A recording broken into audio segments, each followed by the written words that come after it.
watching Calling the Audible live here at the Patriot Cage. We're, of course, in the game. It's in the cage. This, of course, is kind of our season finale. It is a press conference where we will talk to members of each of the teams that will be competing in the FPF Championship Final. We're heading into the road show. We're heading into the FPF Final. For those who have never been, it's a cool experience. We show up there. We arrive way too early in the morning to start preparing. We set up for a live play-by-play broadcast.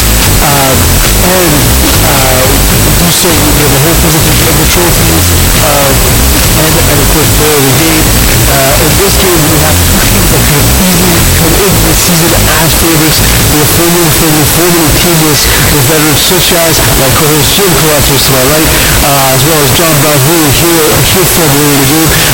Some other guys as well. Steve Hart comes to mind, and some up-and-comers on this team as well, like Crazy Golden Mom, who can live himself, of course, and Khalil Kerr. Then we have Jaeger Bomb on the other side of the bracket, putting together a miraculous run in the winter season to make the finals. They've come again. After having lost that final game, they see this as a chance at redemption. Jaeger Bomb are a group that have grown together. Guys like Simon Duchesne, we have of course Max Morsin and JF Deloz, who have been playing together since the beginning, since the inception of this team. The road to get here, GM. And just to introduce the cast of characters before I get into that, of course, GM Colethers. You can follow him at GM Cole44. If it hasn't happened thus far, it's probably not going to happen. But just in case you get some followers from Jaeger Bomb or from your own team who have decided not to follow you. We have the Eagle Eye Master Control. Of course, if you want to tweet us live, if you have any questions for the combatants, you can tweet us at Eagle FPF. To my left, of course, is our producer, Slowcon himself. You can follow him at Mocon19. The road to get here, we saw Jaeger Bomb beating the Alpha T's. Close game. It was an awesome game. Awesome game. I have a bit of a breakdown in it in my article that will be coming out Saturday morning. You also know that Jaeger Bomb took the lead in that game and didn't look back because all of a sudden Lachine got really, really quiet. Yeah. After the Alpha T's fan base. They were up by 2 scores. They were in control of that game, and then Alpha T's made it a game. They came back and got very close to it, but the thing was, what impressed me most about Jaeger Bomb in that game, their defense played well when it mattered most. And you look at Duchesne, he ran the ball when he had to, and for him to win it with his legs. 9 carries. Yeah, 9 carries. He had an awesome game controlling tempo, and you saw at the end of it, when push came to shove, Jaeger Bomb, with the experience at this point of the year, outweighed what the Alpha T's had going for them in that game. Absolutely, and FFFT took on 5-star prospects. It was a tight game early on until FFFT slipped away in the second half after a timely interception thrown by Jordan Moses in the middle of the field on a drive that would have once again potentially tied the game, and we saw the game completely swing, momentum completely change in favor of formerly teamless, and that's something we've seen out of that team throughout the season. Games looking kind of close until all of a sudden they're not. Last time these two teams played, it was a 38-21 FFFT win. Their defense, of course, led by the rush, which kept Jaeger Bomb in check. John Brown was nearly perfect in that game, throwing for 5 touchdowns and 0 interceptions. When we come back from a quick break, we'll hear from John Brown as well as Max Marsa and Jeff Deloz. We're changing the format a little bit, as my co-host will be one of the guests on this show as well. Of course, if you do have any questions to ask GM, feel free, because this is your show as well. But stay tuned. We will come back and we'll talk to the players themselves as they are involved in this game. Calling the Audible has been brought to you by the English Montreal School Board's DEAL program. Distance education for all learners will allow you to obtain your high school diploma or prerequisites for CEGEP or vocational studies from the comfort of your own home. It's never too late to go back to school. Learn anywhere at your own pace and get your diploma. Call 514-788-5937 for information, or visit www.distanted.ca for more details.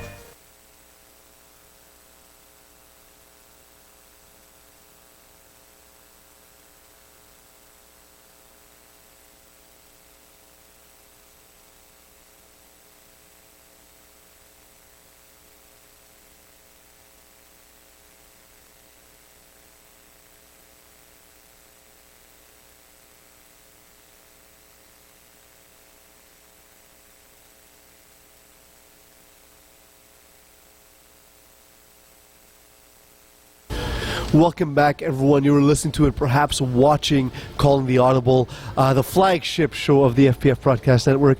We are, of course, in the Sportira cage, where if it's in the cage, it's in the game. Remember that if you have not yet bought your jerseys and so on for next season, it's never too late to start planning. If you've seen some of the logos and you've put out today by my co-host on the Division E podcast, Dees Delories, and you decided to update your look, feel free to get your new jerseys at Sportira. They are the official FPF jersey provider for Flag Plus Football. And also, Duke can make your logo. Free plug. Next time you pay for the plug.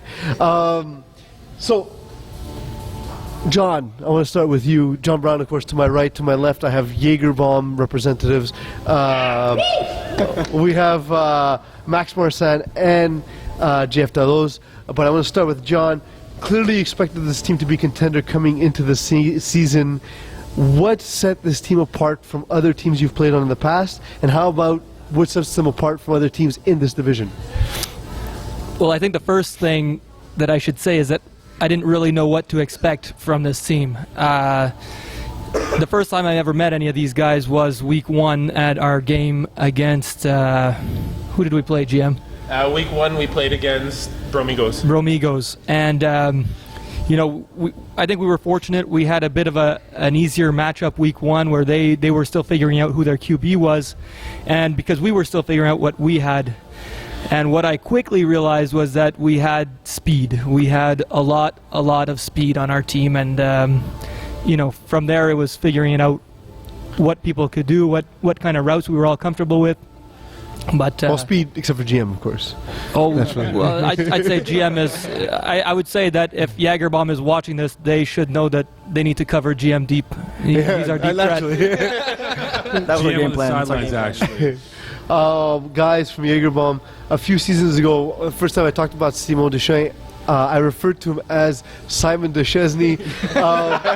So it was a few seasons ago, and then after that, at one point, he had to take a season off, and you had Jeremy Gauthier at quarterback. Yep.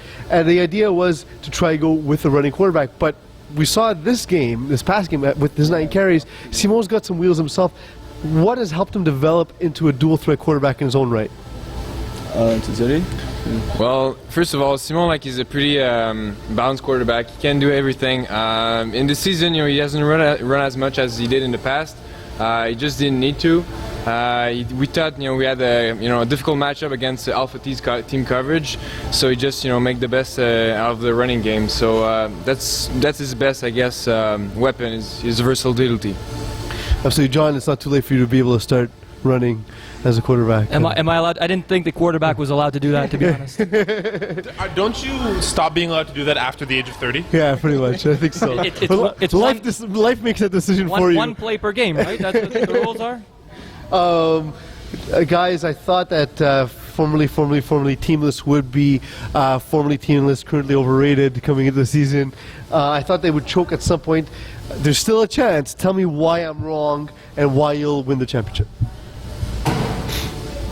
Go ahead. We've been around the league long enough that we know, especially when it comes to the finals, it's not about who has the better roster, it's about the team that adapts first. And judging by how we've played throughout the whole season, you see that games start to be close in the first half, and in the second half is where FFT make their adjustments and tend to pull away a little bit. That's fair. John, any thoughts? Or just yep? I'm also going on the record to say that I just finished saying that we have a weaker roster, and it's more about adjustment. Yeah. No,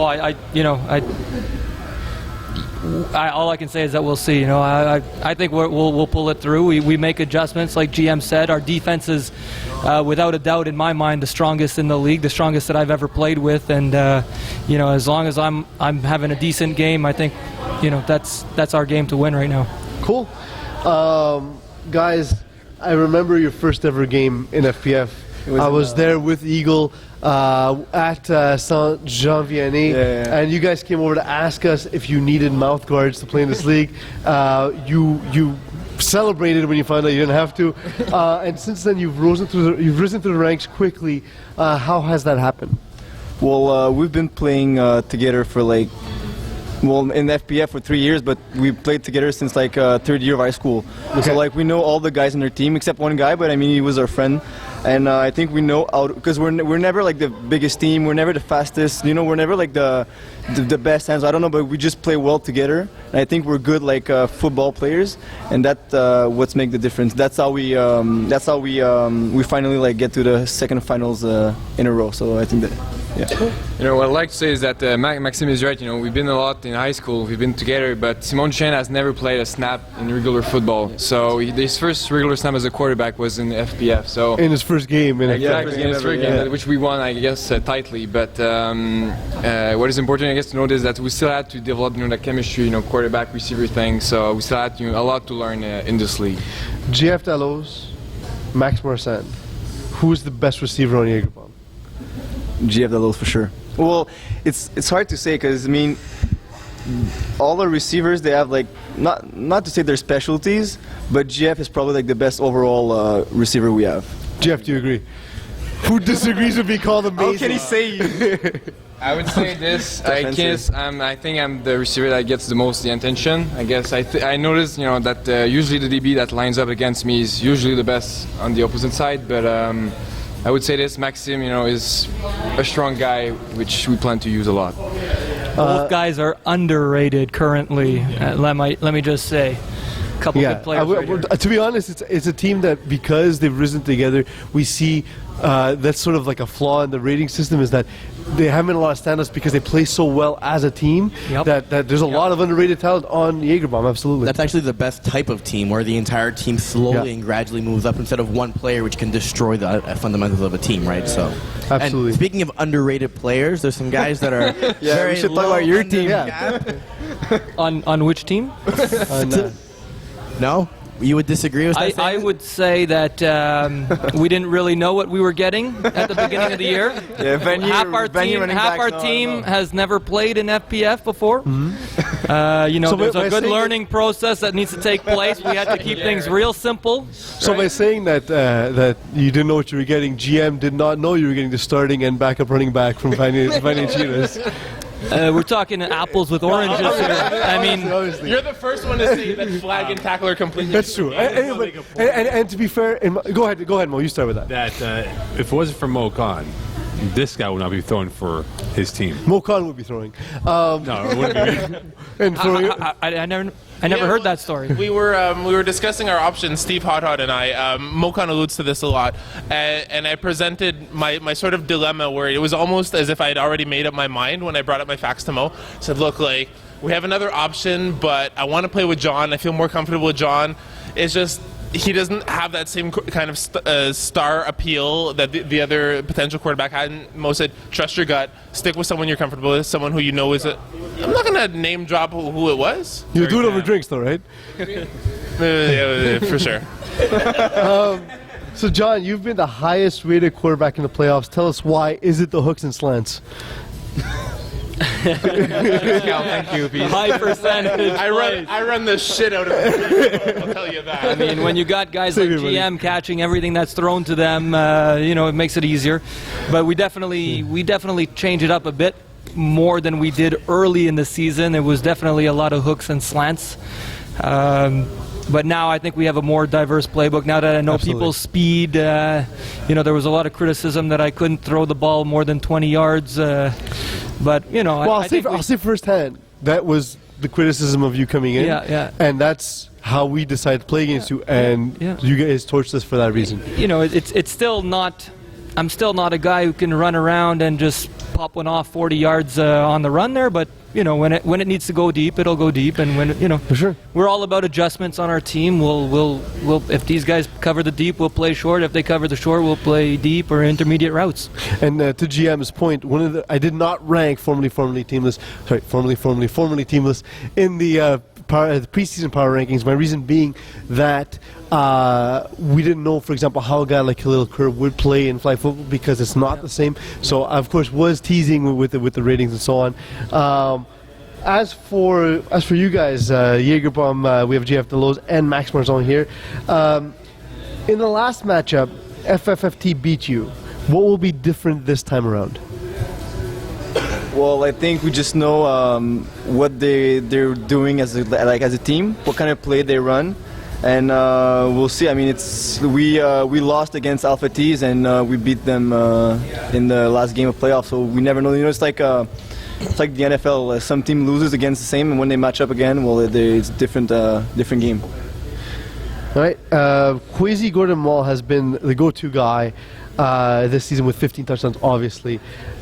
Shines a spotlight on some of the guys on formerly teamless who do not get as much attention as they deserve. I'm really excited to take this because there's been all this time where I've been so shy to talk about my own team. But for every spotlight that goes to Kwesi and Khalil, who we tend to discuss are a little bit overrated at times, where they deviate from their routes, or for every 15 touchdowns. That's with the deviating from their route. There's players like Sam Hansen, who shows up, plays in running shoes, doesn't have gloves, is always just in the right place at the right time, reads the field so well. With a huge interception last game. One of our best defensive players, you know. And he had the interception that turned the game in the semifinals. I'm going to say that he's had every interception that turns the game for us. He's just a motivator. He comes in, leaves it out on the field, very calm, easy to talk to. I have no bad words. Absolutely. And anyone else on your end? Don't get me wrong, Kwesi, of course, is a phenomenal athlete. Led our stats in terms of touchdowns for sure. I think GM probably led the team in catches and yards probably. You know, guys like Alex LaMarche, you know, a lot of these guys didn't show up to all the games. That's why you see that they might only have 5 or 6 touchdowns, whereas Kwesi was at most of the games, so he got 15. Obviously, I had a better rapport with them, so because we played more together. Yeah, of course, but I think I felt comfortable with anybody. Any one of them could not show up, and then somebody else would fill in the place very nicely. And also, Khalil and Alex LaMarche only met like week 7. All right, that's it's interesting. It's that kind of team, you know. Where For sure. And a lot of times that's the most successful teams is where you have sort of the next man up. And we've had that, of course, with Jägerbomb as well. Jägerbomb, you guys lost in the championship game last season. Tell us a little bit about how that felt and how much you want to avoid that this Sunday in Brossard at 7 o'clock. 5 o'clock. Jeez, come on. I have no idea. He just tells me where to be. Playing, it's no longer relevant. he tells me where to be and when. So I even pick him up. he told me actually my game was at 10 this week. So if it wasn't for him, I wouldn't have been there. But yeah, go ahead. I mean, if you saw the championship, you know, let's say it started pretty badly. You know, on the first play, you know, they had the little pistol option thing. They scored on the first play. Shake and bake, brother. Yeah, you don't need to recall that, but yeah, it's true. And well, I don't want to be, you know, selfish or whatever, but I did, you know, get injured early on, and it really changed the game. You know, I didn't play on offense until the end, which I get injured. So I guess that was a factor. But I mean, we still, you know, lose like by 4 points, I think, or something like that. So you know, we had the game, you know, until like, you know, I guess, unfortunately, the last tier of the game. So you know, I played with John, so they're a team that, you know, they're gonna adapt to us, and we're gonna adapt to them. So it's just gonna be, you know, a chess game, you know. Of course. I don't know if he realizes, but he's just told us how to beat them. Yes. We're gonna injure JF Delos. I have a question for both teams. Answer in whichever order. At the same time. Yeah. Well, sure. What's the biggest weakness you see in the opposing team, and you can't say none? Their answer is gonna be GM. That was my answer. Okay, what's your answer, though? Go ahead. What's the biggest? Well, GM has said all season long, and he won't say because now they're here, that Simon Duchesne struggles against elite rushers, but We don't have a rusher anymore. Hey! I had like 8 sacks on the season. 8 sacks, all right. one of the teams that you guys have beat along the way is Les Affreux, who have probably the best rusher in the division. So, GM's marked it as a weakness all season. I say, you know what? You guys have adapted to it as it went on. What weakness do you guys see in formerly teamless? Well, obviously we only played them once, but I think I don't know how like they play the rest of the season, but they might rely too much on the deep passes for like touchdown, like important touchdowns. Like when they need a touchdown, they might try to go deep. That's what I think. They say that, but first play of the game, JF jumped a short route knowing that John was going to go to it right away. Actually, it was Maxim. Oh, just okay, to make that's it- right. He only made a pick six, almost. So I would say that basically the drops from Maxim is their weakest point. Because that game would have gone the other way right away. So, John, having allowed 137 points during the regular season, FFFT was the top defense. Will defense win a championship on Sunday in Brossard, or will it be your offense's time to shine? I think our defense will allow the offense to shine. I think our defense is so strong. I don't see, Simo is a great quarterback. I think he's going to put up points, but at the end of the day, I think our defense is probably going to get a couple picks in there at some point, and we don't make, so far, cross our fingers, but we're a team that doesn't make too many mistakes. For me, it's about limiting the mistakes. If I limit my mistakes, then the defense can do the rest. I had I think 3 or 4 interceptions on the whole year. So, and that's why we were 9-1. Of course. If I throw more picks, we lose more games, and naturally, you guys, John, GM, Jonathan Brown, and Jim Kalesbris, you're in the twilight-ish years of your FPF career. How will you celebrate your FPF championship? With a nap? That's a good question. I'm in my twilight years too, so that's how I would celebrate. No, that's a good question, and I haven't thought about it. First time in the finals, to be honest, so I don't really, I'm not quite sure what I'll do. I'll hopefully have a couple pitchers of beer with the team. The first 2 or 3 will be on me if we win it, but that's what I'd like to do, and talk about the future. Maybe bring the team back if everything goes well, and just to celebrate with the guys will be great. Awesome. Jagerbomb, you guys are young. Show us how to party. What are you guys gonna do when you win? Well, alcohol might be involved. Might be. We'll see, might be. Jägermaster on deck. I do suggest, though, having first-hand experience, do not drink out of the trophy. Well, that was I got a really bad throat infection. That was my goal for 2. I'll just say it now, guys. My one piece of advice for either team is, do not drink out of the cup, because I know what I would do to it. So I'm sure I'm not the only one. Make sure you guys keep it clean, enjoy it. Let me give you a chance just to have your last head-to-head, your little bit of trash talk before the game and before we make our picks. So go ahead, and this is your moment, guys. This is your time. Well, one thing that I'd like to say is that it's been a few seasons now where I've actually tried to recruit JF Dalloz to play on my teams, going back to lobster dinner days. And did you in fact invite him for lobster dinner? Yes, that might have worked. Yeah, exactly. So all I have to say is that we're gonna make you regret turning down my offer every single season, and that hopefully we can make you feel bad about that. But obviously you have a good group of guys there, and I'm happy. It shows good loyalty that he's sticking it out with them. Boys? I don't really have anything to say against our opponent, except good luck, and we'll win, but it's okay. It's fine. I like it. So let's get into the picks. Mokan. No matter how I look at it, I'll tell you This is why nobody likes you, by the way. We know Terry's pick. I know. We know Terry's pick. But every week, right? Every week. Every Oh no, they won't be. Name me 5 players off of Jagerbomb's roster. JF Dalloz, Max Marsan. No. Hold on, time out. Minus these 2 guys. Marsan, Max. Simon Duchesne. Simon Duchesne. Both different guys. Oh, and please, there's no Z in my name, eh? You've been writing my name for the past 5 articles with Z Marzan. I've written it so often now it's the autocorrect. Keep thinking about Marzipan. Guyen. Exactly. Guyen does not play. The photographer's not playing. Martin Gelina. He's injured. He's out. Okay, I don't know. Terry Jamil, Ben Hamida. Yeah. Jamil Benamida, yeah. Ben Amida, I remember that. Show free.